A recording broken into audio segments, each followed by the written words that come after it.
మరొకసారి ముఖ్యమంత్రి రేవంత్ రెడ్డి గారు వారి యొక్క ప్రేమని, వారి యొక్క హుందాతనాన్ని ఎక్కడ తగ్గాలో ఎక్కడ నెగ్గాలో అని తెలిసిన వ్యక్తిగా, మానవతా మూర్తిగా, అందరినీ గౌరవించే వ్యక్తిగా మరొకసారి తెలంగాణ ముఖ్యమంత్రి రేవంత్ రెడ్డి గారు నిలిచారు. అసెంబ్లీ సాక్షిగా ఆయన చేసినటువంటి ఈ హుందాతనమైనటువంటి రాజకీయానికి తెలంగాణ ముఖ్యమంత్రిగా మరొకసారి ఆయన పేరు ప్రతిష్టలు ఆకాశాన్ని అంటాయి. అక్కడ మీరు చూడొచ్చు, ముఖ్యమంత్రిగా 3 అడుగులు ముందుకొచ్చి మాజీ ముఖ్యమంత్రి గారిని ప్రతిపక్ష నాయకుడిని కలుస్తున్నప్పుడు ఎక్కడ ఇద్దరున్నారు అవలగాన్లు. వాడొకడు కేటీఆర్, వీడొక అవల మన కౌశిక్ రెడ్డి.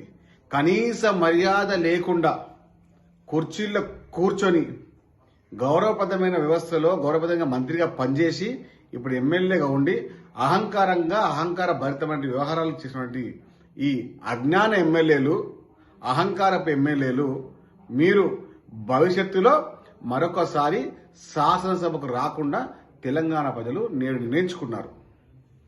కేటీఆర్ని కానీ కౌశిక్ రెడ్డి కానీ మరొకసారి శాసనసభలో వచ్చే అసెంబ్లీ ఎన్నికల్లో శాసనసభలో రానివ్వకుండా వారు చేసినటువంటి ఈ చిల్లర పనికి కూడా తెలంగాణ ప్రజలు చీచి అంటున్నారు. కాబట్టి అలాంటి అజ్ఞానపు శాసనసభ్యులు కల్వకుంట్ల తారక రామారావు, పాడి కౌశిక్ రెడ్డి, మిమ్మల్ని మీ అహంకారాన్ని తెలంగాణ ప్రజలు చూశారు, గమనించారు. రేపు మీ ఇద్దరిని ప్రత్యేక సమాధిలో బొందబెట్టడం ఖాయం. అసలైన తొలి వెలుగు. ఫాలో వాట్సాప్ @తొలి వెలుగు official.